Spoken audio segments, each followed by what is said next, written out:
मला तू खूप आवडतोस. तू, मी आणि अमोल आपण एकत्र राहावं अशी माझी इच्छा आहे. बोल ना काहीतरी. वा अपर्णा वा.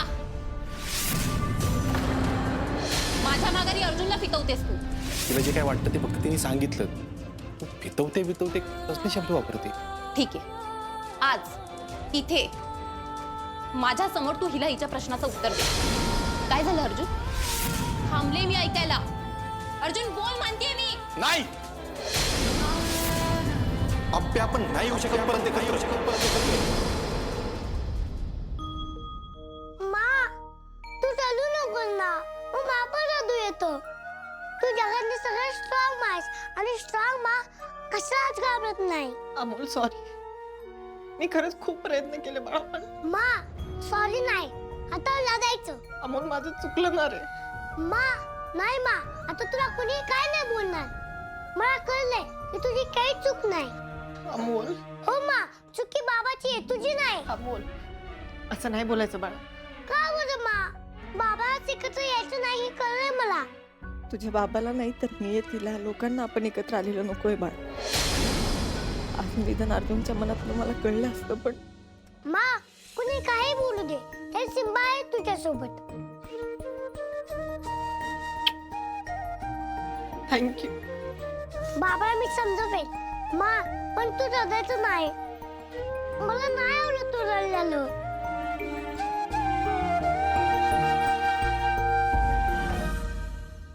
मी नियतीला प्रत्येक वळणावर रोखून माझंही नातं सांधलंय. एवढ्या सहज मी हे नातं नाही तोडू देणार कोणी. अमोल, तुझी मात तुला बाबांच्या प्रेमापासून नाही लांब ठेवणार. दिवसागणी घरात काही ना काहीतरी वाद चालूच आहे. काय करावं म्हणजे घरात शांतता नांदेल. बापू अहो, शांतता घरात नांदायला तशी माणसं पाहिजेत ना घरात. स्वप्नील सर, आर्यन आणि रुपालीताईंना आज चांगलं नाही केलं बरं का. काय चुकलं रे तिचं? हा सांग की. स्वतःच्या नवऱ्याला स्वतःच्या मनातलं सांगणं म्हणजे चूक आहे का? आणि बघ, सगळेजण सोयीस्कररित्या विसरून जातात. आप्पी ना अर्जुन दोघं पण अजून नवरा बायको आहेत. हो, म्हणजे त्यांनी वेगळं व्हायचं नाही व्हायचं हा सर्वस्वी त्यांचा निर्णय असायला हवा. बरोबर आहे. पण हे विना काकानं भेटीचं लपून चूक केली या ठिकाणी. अहो सर, त्यांची तर काही चुका आहे यात. त्यांनी जर सगळ्यांना सांगितलं असतं तर रुपालीताईंनी डेट होऊन दिले असते का? दिला असता का त्यांना त्यांचा वेळ? हे बघा, आजपर्यंत दिदीनं सगळ्यांचं ऐकलंय, ती पण तिची चुकी नसताना. पण आता दिदीला कुणी बोललेलं मी ऐकून घेणार नाही. दिप्या, अरे दिदीची चूक नाही कशी, तिची चूक आहे. स्वतःच्या कर्तव्यासाठी आसगाव सोडलं, त्या तान्या लेकराला पदराशी बांधून परराज्यात जाऊन राहिली, त्याचं संगोपन केलं, तिथंच चुकलं. नवऱ्याच्या शब्दाखातीर तिन्ही घरांपासून लांब राहिली, आमचा कोणाचाच आधार घेतला नाही, एकटी राहिली, ती बी परराज्यात, तिथंच चुकलं. आणि आता बी त्या चिमुकल्या पोरासाठी स्वतःचं मागचं सगळं दुःख विसरून नवऱ्याच्या दिशेने तिने एक पाऊल टाकलं, तिथंच चुकलं. बापू, तुमचं बोलणं कळतंय मला. नाही सर, दिदीचं आयुष्य मार्गे लागावं फक्त एवढंच वाटतंय आम्हाला. पण काय लोकांना ती पण बघवत नाही.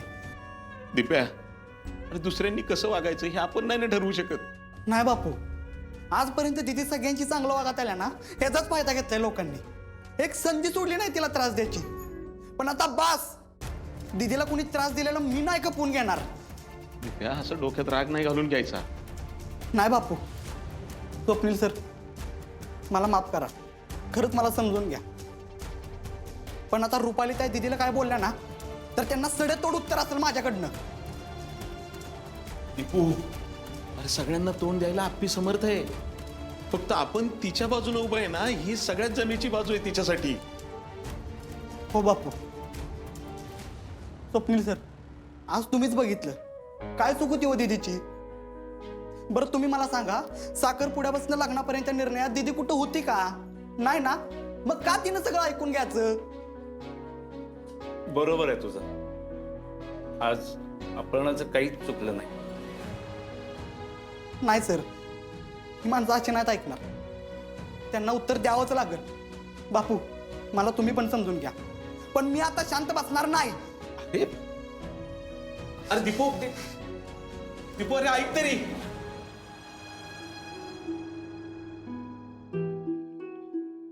स्वप्नील सर, दीपूचं बोलणं मनावर घेऊ नका. वयानं लहान आहे. डोक्यात राग घालून घेतलाय त्यानं. त्याचं काय चुकतंय बापू? रुपाली अशीच वागत राहिली ना तर कुठल्याही सहनशील माणसाचा तोल जाईल. चुकलंच तिचं. तिनं आज अपर्णाला समजून घ्यायला हवं होतं.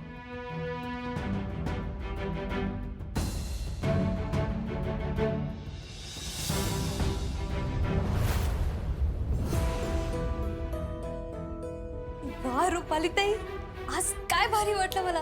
तुम्हाला काय सांगू, वंसांच्या डोळ्यात पाणी आणि काय ऐकवलं ते आर्यानं त्यांना. बापरे, हे तर काहीच नाही.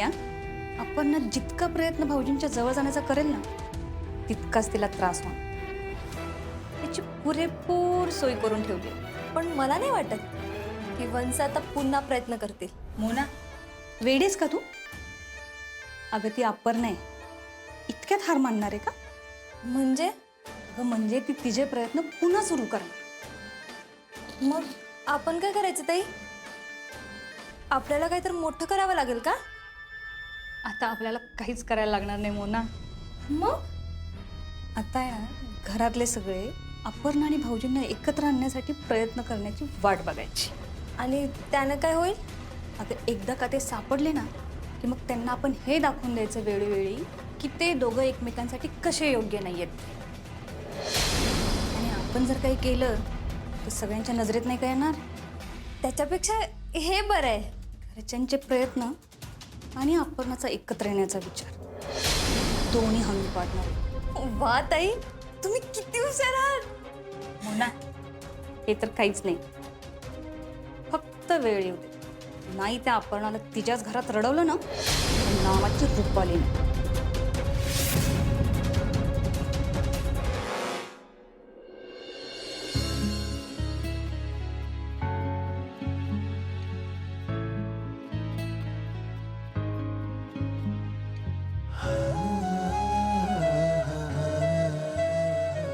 बाबा, अहो, तुम्ही या अपर्णाला मदत करताय ना, यावर माझा अजूनही विश्वास बसत नाहीये.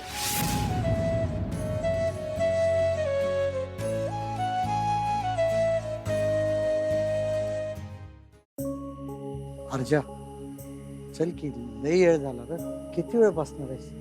कदम, तुम्ही मला न सांगता हे सगळं का केलं मला सांगता का एकदा? अर्जा, अरे तुला किती वेळा समजावलं, पण तू काय निर्णयच घ्यायला तयार नाही. मग मी तरी काय करणार होतो? कदम, मी घेईल की निर्णय, पण त्याआधीच तुम्ही हे सगळे. अर्जा, अरे आपली लय गुणाची आहे. अरे तिनं मागचं सगळं विसरून पोटच्या पोरासाठी पुढे जायचा निर्णय घेतलाय. ती बोलली मला तसं. पण आता जे काही ठरवायचंय ना ते तुलाच ठरवायचं. पण अर्जा, अरे तू आपल्याशी नीट पण वागणं झालायस. कदम, मला वेळ लागलच ना थोडा. अरे पण का अर्जा? कदम, माझा साखरपुडा झालाय. एकीकडे आर्य आहे, एकीकडे आप्पी. आर्याने अवघड काळात आपल्याला मदत केली, मला केली, आपल्या घराला केली. पण लग्नाचा विषय तुम्ही काढलाय आर्य. असं सगळं असताना मी तिच्याबरोबर नातं कसं तोडू? तू हे नातं माझ्यासाठी जर पुढे नेत असला ना तर मी तुला सांगतो, हे नातं आणि साखरपुडा दोन्ही तोड. कदम, हो अर्जा, अरे तुला नेमकं काय करायचंय ना ते आधी शोध. अरे ज्या नात्यात सुख आणि आनंद आहे ना तेच नातं पुढे जाऊ शकतं. म्हणजे मला आतापर्यंत आप्पीचा राग ना सगळ्यात जास्त एकाच गोष्टीचा आला, ती म्हणजे घटस्फोटाचे कागद तिनं सही करून तुला पाठवलं ना त्यावेळी. अरे आता आपण डोळे उघडून बघतोय तर कळतंय ना की त्यात तिचं काहीच हात नाही. त्यामुळं मला एवढंच वाटतंय की तू आर्याबरोबर नातं तोडताना तुला आप्पी बरोबर राहायचं की नाही याचा विचार कर.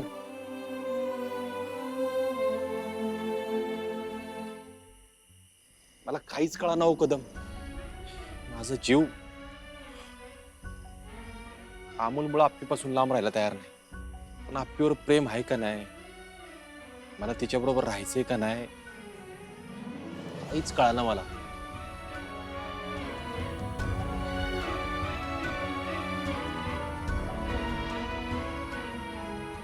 अर्जा, अरे निर्णय तर तुलाच घ्यायचा आहे ना. हे बघ, मला आज कळले, अरे आप्पीच तुला, अमोलला आणि आपल्या घराला चांगलं सांभाळू शकते.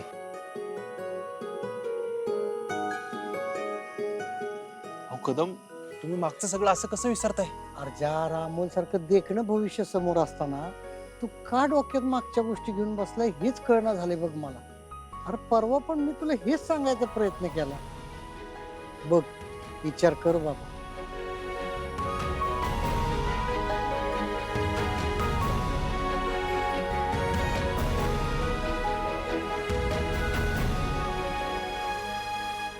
मी का असं नेहमी अडकतोय मला तेच कळाना. हे रोजचं मरण नकोच. एकदाच एक घाव दोन तुकडे झालेच पाहिजेत. माझा निर्णय मलाच घ्यावा लागणार आहे.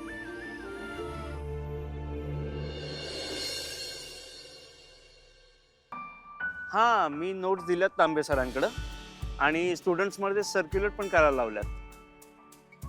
हो हो, नाही त्यातून पण काही प्रॉब्लेम आला तर मला कॉल करा. हां हां, ठीक. Okay okay. रुमाल. हां. नाश्ता झालाय, या खाली. हा, रुपाली, थांब, मला तुझ्याशी थोडं बोलायचं आहे. बोला की. मी तुला सांगून पण तू अर्जुनच्या वैयक्तिक आयुष्यात लक्ष घालणं बंद नाही केलंस ना. ज्यामुळे संपूर्ण घराला फरक पडतो ते वैयक्तिक आयुष्य नसतं. अगं असं काय करतेस? अर्जुनला निर्णय घ्यायला वेळ आणि मोकळीक दोन्ही द्यावं लागेल. कोणता निर्णय? हाच, कोणासोबत राहायचं हा निर्णय. आता तो पर्याय भाऊजींकडे उरलेला नाहीये. त्यांचा साखरपुडा झालाय आर्याशी. म्हणून जबरदस्ती करायची का? अगं आधीच तू आर्या की अपर्णा यात अडकलाय आणि तू प्लीज त्याला आणखी त्रास नको देऊस. मी त्रास नाही देते भाऊजींना, उलट मी त्यांची मदतच करतेय. हे बघा, वेळोवेळी त्यांना दाखवून दिले की आर्याच त्यांच्यासाठी योग्य आहे. हे सगळं ठीक आहे रुपाली. अगं अर्जुन समंजस आहे, त्याचा तो निर्णय घेईल ना. हो, एवढं सगळं झाल्यानंतर निर्णय घेण्याचा प्रश्न येतोच कुठं? आणि हो, अपर्णाला मी पुन्हा आयुष्यात येऊ देणार नाही. हो, ती बाई राख रांगोळी करल घराची. अगं काय बोलतेस तू रुपाली? अपर्णा जर एवढी वाईट असती ना तर तुलाच काय, कोणालाच या घरात येऊ दिलं नसतं तिनं. हो, तिला गरज आहे आपली आणि तिला माहितीये ना मी कुठंच चुकली नाही. आणि अमोल आपल्यात रमतो ना म्हणून तिने राहू दिले आपल्याला. तुला चांगलं काही दिसतच नाही का? असेल तर दिसेल ना. आणि मामंजींनी पण आता ना, विनायकाचं काय आता? मामंजींनी सुद्धा आता अपर्णाची बाजू घ्यायला सुरुवात केली. आणि तुम्हाला एवढंच वाटतंय ना तर जाऊन विचारा ना मामंजींना असं का केलं म्हणून. ठीक आहे, मी बोलतो विनायकाशी. आणि रुपाली, तू सुद्धा अमोल समोर वाद घालणं बंद कर. एकदा का त्याच्या मनात राहिलं ना तर तो तुला मोठी आहे काय लांबची काकी म्हणून पण नाही पाहू शकणार. काय? रुपाली, लहान वयात मनात गोष्टी खूप खोलवर रुजतात. त्यामुळं प्लीज अमोल समोर तरी तू वाद घालणं बंद कर.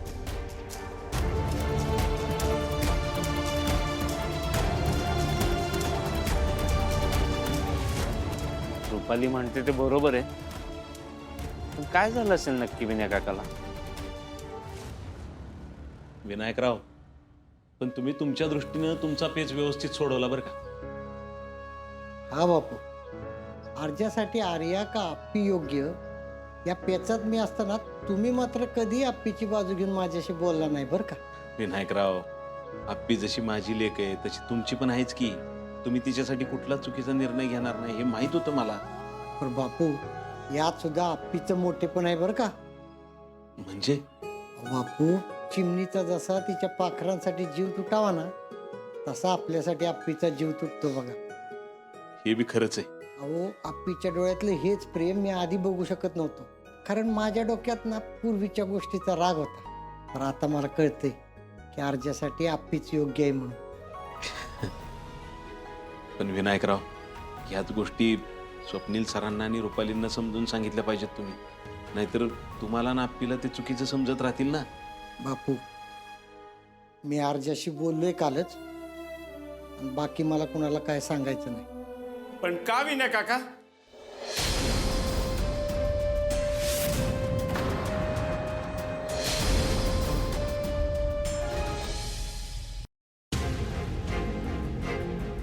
आम्ही तुझं कुटुंब नाहीये का? सांग ना.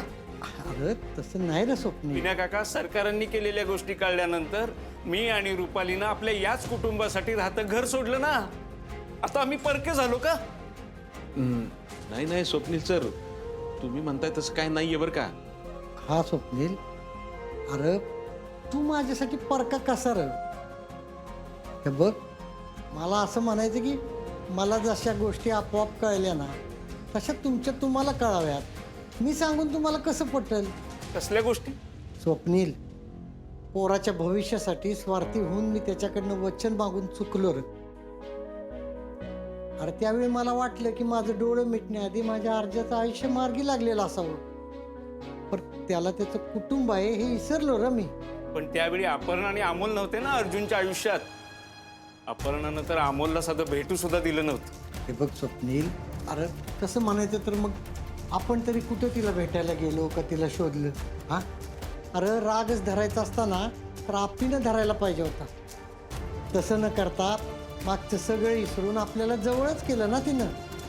विनायकराव, मला वाटतंय आपण स्वप्नील सरांना आणि रुपालींना थोडा वेळ दिला पाहिजे.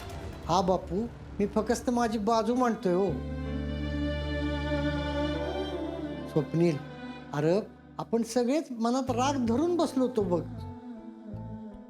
आणि म्हणूनच आप्पीचं आपल्यासाठीचं प्रेम आपल्याला दिसत नव्हतं, आणि अजून पण तुम्हाला ते दिसेना.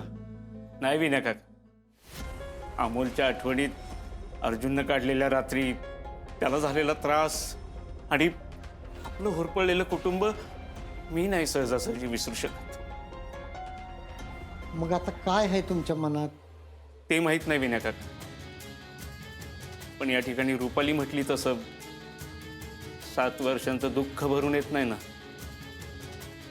तोपर्यंत अपर्णाला आम्ही माफ नाही करू शकत.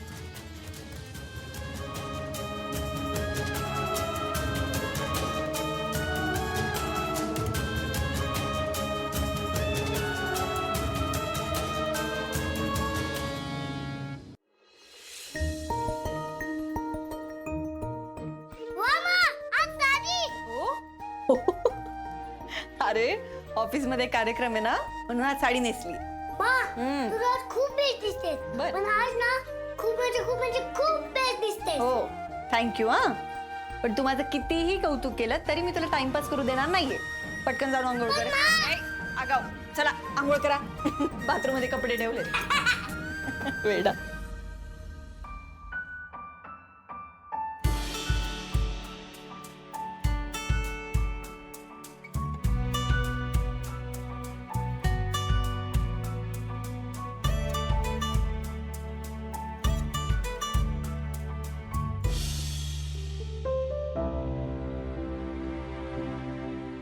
मी मदत करू का? नाही झालं, ठीक आहे. अर्जुन, थांब. अरे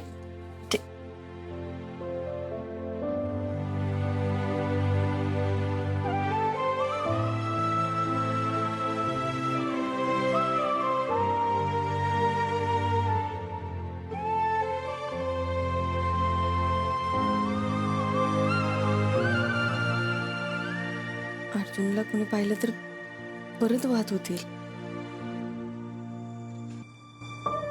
तू कुणाला आवडलास तर त्यात आश्चर्य वाटण्यासारखं काहीच नाही. तुझ्यातले काही गुण शोधून सुद्धा कुठल्या पुरुषात सापडणार नाही. झालं हे नीट झालं का चेक कर एकदा. हो, ठीक आहे, थँक्यू. अप्पे, हा, मला थोडं बोलायचं होतं तुझ्याशी. हो बोल ना. अप्पे, काल जे काय झालं त्यासाठी मला एक मिनिट. हा, एकच मिनिट. हॅलो,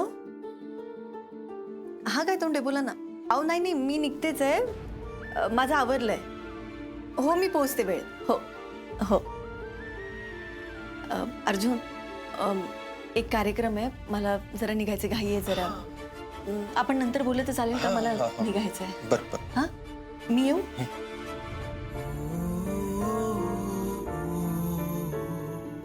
एकदा आप्पीशी बोलून तिची माफी मागायलाच लागणार आहे. नाही तर ही गोष्ट माझ्या मनाला खात राहील.